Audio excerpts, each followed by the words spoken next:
When Jesus uses parables, the crowd become more obviously divided. That's what the parables do. Those who have been given understanding by God's grace and kindness, they're going to come to understand more and they're going to grow in their knowledge. And those who have not, they're going to become more perplexed. And Jesus says it is to clarify the distinction between those who see and those who do not. Welcome to Encounter the Truth with Jonathan Griffiths. I'm Steve Hiller, and today we continue our series, Living as Kingdom People. And one of the things, Jonathan, is you point out, is Jesus frequently spoke in parables as he spoke to the crowds around him. And it sounds like you're saying there is some intentionality. There was a reason that Jesus spoke in this way. The parables are very, very intriguing sections of the teaching of Jesus. Any of us who've spent time in the Gospels have a sense of that. They sort of draw us in and they draw us deeper and deeper and deeper. And I think there can be a kind of caricature of the parables, that they're just simple everyday stories that Jesus used to make things easier to understand. And of course, there are elements of the parables that come from everyday life, and we can latch on to them. But Jesus wants us to understand, in this passage we're going to spend time in today, that the parables are actually used as a kind of filter to show who are those who have been given spiritual insight by the Father above. And for those who have been given spiritual insight, the parables will open doors of understanding for them, and they'll go deeper and deeper and deeper. But other people will look at the parables and will just see nothing really, and there will be no spiritual insight, and actually the parables will end up dividing the crowd. It's a very, very intriguing thing. Well, we're going to look at that today from the book of Matthew, if you can. I hope you'll grab a Bible and join us in Matthew chapter 13 as we begin our message, Sowing the Seed of the Kingdom. Here is Jonathan. One of the great fascinations of our age, one of the scientific news stories, really, of our generation is the story of the development, isn't it, of these COVID vaccines. The world has watched with tremendous and understandable interest to see the development and then the distribution of these various vaccines in a time of crisis under a real time crunch. One of the closely watched facts surrounding the vaccines has been their projected effectiveness in warding off infection and then hospitalization and so on for those who have received them. I gather that some have had a projected effectiveness of something like, 60%. Others claimed a much higher percentage in the 90s and so on. Going into a vaccination campaign like this in the time of a pandemic, governments and citizens around the world needed to be prepared with as many of the facts as they could muster. How effective will these shots be? Will they work for everyone who receives them? Will some still end up sick? Will some still go to hospital? If COVID doesn't disappear, if some people still end up unwell, does it mean that the vaccines have actually been a failure? We want to know what to expect, both individually and as a whole population. And the message has been essentially this, as I've understood it. With every vaccine, results will vary.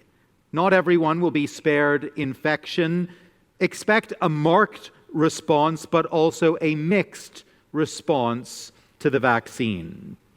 One of the issues we need to grapple with as believers in Jesus Christ is those who would both receive the word of Jesus personally and then spread the word of Jesus. One of the issues we really got to grapple with is this: the impact of the word, the results of spreading the word, the success rate of gospel proclamation. It appears to be profoundly mixed, does it not? There's real result in some, a lasting response from some hearers, but as we all know all too well, some will make an initial response to the word of Jesus, to the word of the kingdom, and then fade away, while others, they'll make no response at all. And we got to grapple with that reality as the people of God. In terms of our church's ministry, we see this all the time, of course. And we've got to have a framework, a theological framework for understanding it, for anticipating it appropriately and reacting rightly to it. This is true today, and it was true in the days of Jesus' earthly ministry. This is, in a sense, the burning issue that Jesus needs to confront at this point in Matthew's gospel. You see, Jesus has already been encountering very mixed responses from those who have heard him, from those who have seen his works. The religious leaders, people we might have expected to welcome him, they are in fact, by this point in Matthew's gospel, plotting his death. In the previous chapter, Jesus has traced a line, you may remember, really a growing chasm between those who heed his word and those who reject his word, and he has shown us the dramatic distinction between those two groups of people. Now, here in Matthew chapter 13, Jesus steps back from the fray, as it were, and sets out for us a set of clear expectations for the kind of varied response that his word will generate and elicit in any age. He doesn't quite give us sort of percentages based on clinical trials like the pharmaceutical companies might do, but he tells us clearly that there will be distinctive and mixed responses to his word, and we got to be ready for those responses. And perhaps more importantly than generalized expectations, Jesus prompts us here in these verses to consider our own personal response to his word, warning us how easy it is to have the word go in one ear and out the other and to have no saving impact on a heart that is not ready to receive it. To set out clear and realistic expectations for us, Jesus uses a parable. A story from everyday life, a story that illustrates the principle that he does want us to understand. Now, I'm going to say right at the outset that I don't intend to try to do anything clever with the structure of this particular passage. We're going to simply follow through the logic of Jesus and learn what he would teach us about the varied reception that his word will receive in hearts and lives. And so we begin with this parable, a parable to ponder. The image comes from the world of farming, of agriculture. A sower goes out to sow seed. We may not be so familiar with the imagery of a sower with a bag of seed scattering it by hand. These days it would be done by a machine in most cases, something big and green and made by John Deere probably. But actually the image here of a person with a bag of seed, it resonates with me just a little at the moment. We've been doing some landscaping recently at our place, and a section of our lawn actually had to be regraded to help with some drainage and so on. And I knew that, and I looked at the situation and thought, that can't be too tough. That can't be too complicated a job. I'm going to do that myself, save a little money, maybe get some exercise, be good. No point hiring anyone to do that. I figured I'd need a fair bit of topsoil for the job, so I put in an order for 22 cubic yards of topsoil. I couldn't really visualize what that would look like. I don't know if you can picture that from the chuckles I'm hearing from a few people. I think some of you can. But it sounded like it might be enough to do the job. Anyway, when the double-axle truck came backing up the driveway, I began to realize what I'd signed myself up for as it proceeded to drop its entire load outside our garage. And as I stood there helplessly with my little wheelbarrow and my shovel, my heart sank a little. I don't know if any of the color drained from my face, but in any event, there proceeded then a number of days of me quite literally staggering back and forth behind this wheelbarrow, unloading load by load on my new mud pile in the middle of the lawn, raking the soil, and on it went, all in unseasonably hot weather, I might add. A friend came by while I was doing this, and she said she almost got sunstroke just watching me do this. It looked so exhausting. Anyways, after many days of shoveling and pushing and raking, then came the happy day, the day for sowing the seed, the new grass seed. Now, unlike digging, sowing is really quite a pleasant job. By its very nature, it fills us with optimism and happy anticipation. It's happy work, sowing, but it is also imprecise work. You take handfuls of these little seeds and you throw them roughly where you want them to go, and you hope for the best. But what you discover a couple of weeks later is that your work has been a little bit uneven. In some places, there's fairly thick growth. In other places, there's really nothing at all. Anyway, here is the image. The sower goes out to sow some seed. Perhaps the seed is in a leather satchel or something, and he's taking handfuls. He's scattering it here, there, everywhere. Some falls on the path. It stays right there on the surface. Easy pickings for the birds. who come to devour them. When we seeded our lawn after all that work, I would wake up in the morning and look out the window, and sure enough, there would be a greedy bird gobbling up my precious grass seed for its breakfast. Well, that seed, it probably doesn't have much of a future as a plant. Other seeds fall on rocky ground. That's not much better than the path, really. The seed might germinate, it might spring up for a brief time, but it won't take root. When the sun comes up, when it's hot, it'll be scorched and fade away. Other seed falls among thorns. It might germinate, it might take root, but it'll soon be choked out by the other growth. Really doesn't have a hope. But then there is seed that falls on good soil. It germinates. It takes root. The soil has good moisture. It drains well. There's nourishment. There's a good environment, a welcoming environment for the seed. And so it produces grain. Some 100-fold, some 60, some 30. Now that's the picture. That's the image. That's the story. That's the parable. And we don't yet know what it means. We follow the imagery well enough. But Jesus ends the parable there and then says this, verse 9, again on this theme of hearing. He who has ears, let him hear. That is, he who has ears to hear this, because most of the crowd will have ears in the physical sense, presumably. He who has ears to hear, let him hear. Now, that's all actually a little bit perplexing. It's intriguing, but it feels a little bit cryptic at this point, as it in fact is. The idea of hearing, of listening to what Jesus has to say, listening with faith and understanding, that's been a major theme in recent verses, of course. So this call for those who have ears to hear, let them hear. It feels loaded with meaning, but we're waiting for a bit more insight. And evidently, we're not alone in that feeling. The disciples, they felt it too. Well, what exactly is Jesus kind of getting at here? Why is he speaking in this rather cryptic way? Verse 10. Then the disciples came and said to him, "Why do you speak to them in parables?" It's just a little bit hard to follow here, Jesus. We see the picture. We don't really know what it means.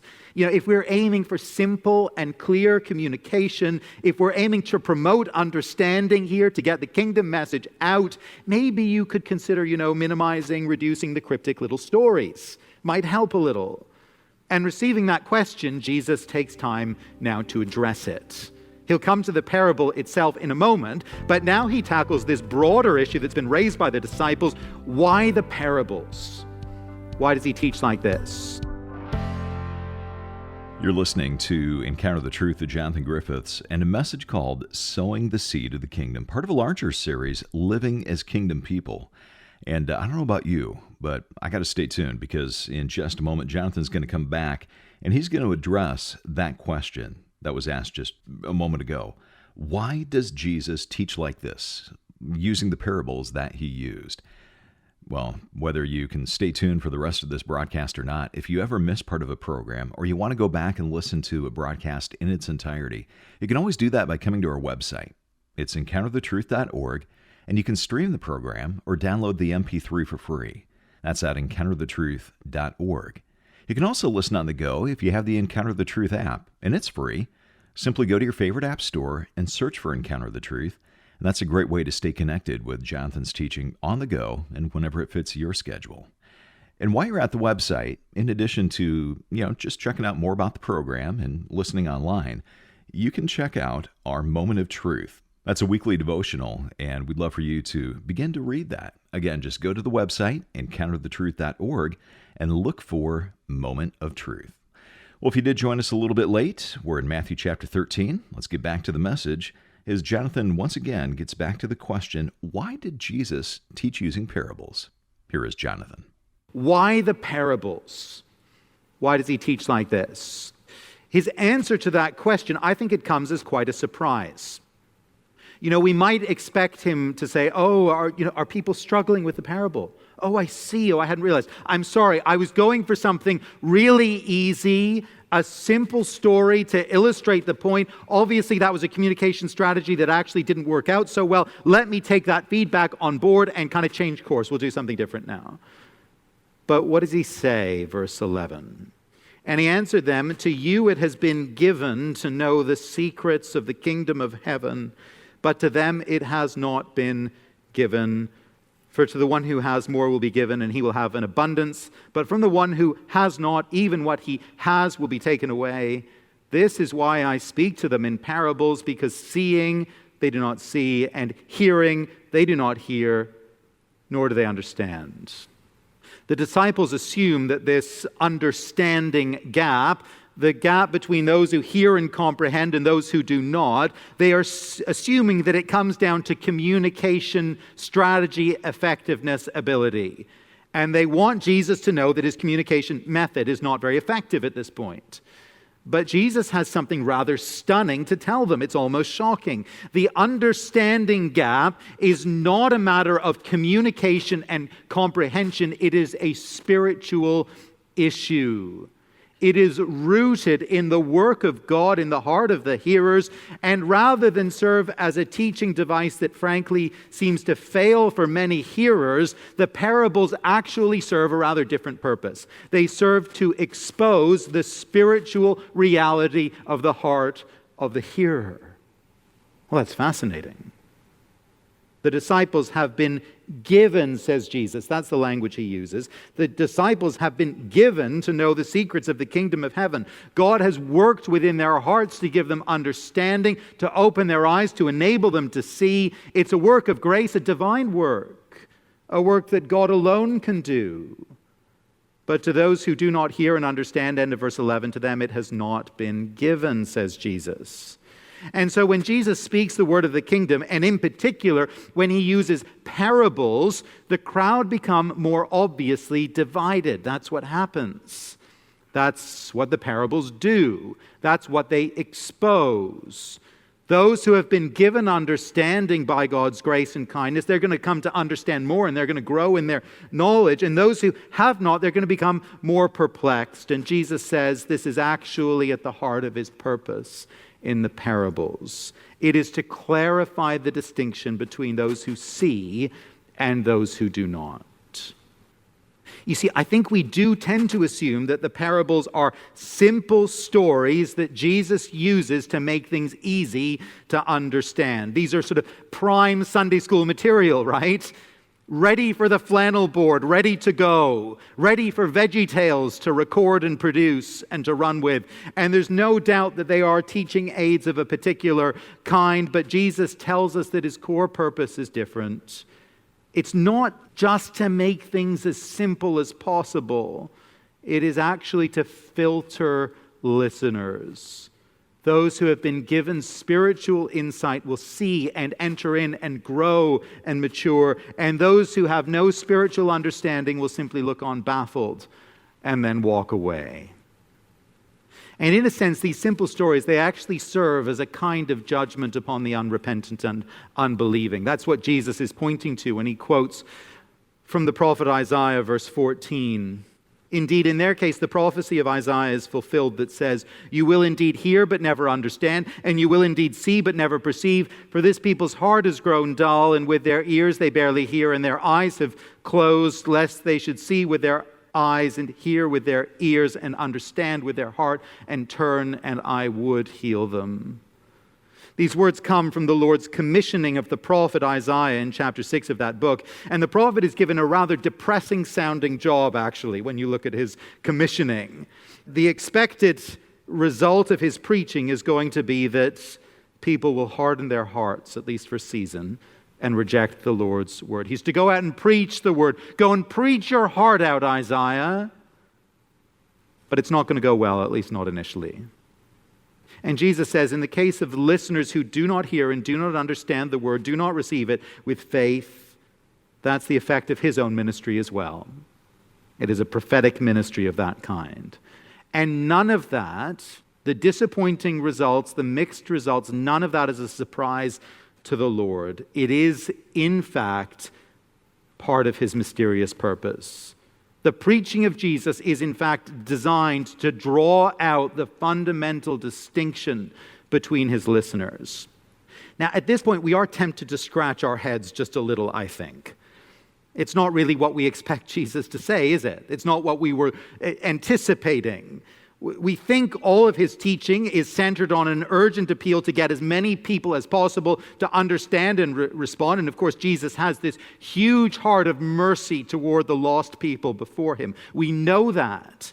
But Jesus insists at the same time that his word, and especially his parables, will reveal the heart of the hearers. And for anyone to respond in repentance and faith, for anyone to respond with true spiritual understanding, here is what it's going to take. It's going to take a divine miracle in the heart. It's going to take the work of God to open the heart, to open the eyes, and to give understanding. Now, that's challenging for us to process, I think, because we like to think that we are in the driver's seat all the time. We like to think that the power resides with us. We like to think of ourselves as masters of our own particular destiny and so on. And of course, we are individually entirely responsible for our personal response to Jesus Christ. Verse 15 speaks of the people's responsibility for their response to the Lord. No one else can be blamed. I mean, notice the language. For this people's heart has grown dull, and with their ears they can barely hear, and their eyes they have closed. It's been volitional. They've chosen this path. They're responsible. But the Bible teaches us, of course, that we are blinded by our sin. And we are indeed slaves to sin. The Bible uses language that strong. Slaves to the sin that we have so willingly embraced. Our minds and hearts in sin are darkened. They have been since the fall. And so having chosen this path corporately as a people, it actually makes profound sense that we need God's help to comprehend the word of Jesus and to accept the kingdom message. We have landed ourselves in an entirely helpless situation in our sin. We have taken ourselves down into a pit from which we cannot climb out on our own. Now, we could philosophize at great length about our freedom and our responsibility in all this. We could probe the workings of divine grace endlessly, but there is a rather more practical point to be made here within this passage. And this is what we need to take away, I think. Here it is.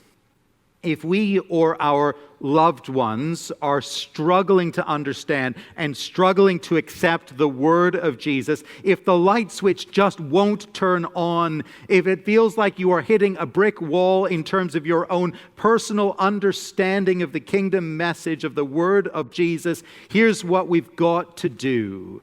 We must plead with the Father that he would be gracious and perform that miracle of giving understanding, of opening eyes, of softening hearts. We need to plead with him that he would be gracious so as to reveal the secrets of the kingdom, to open the eyes of the blind. That's where understanding starts.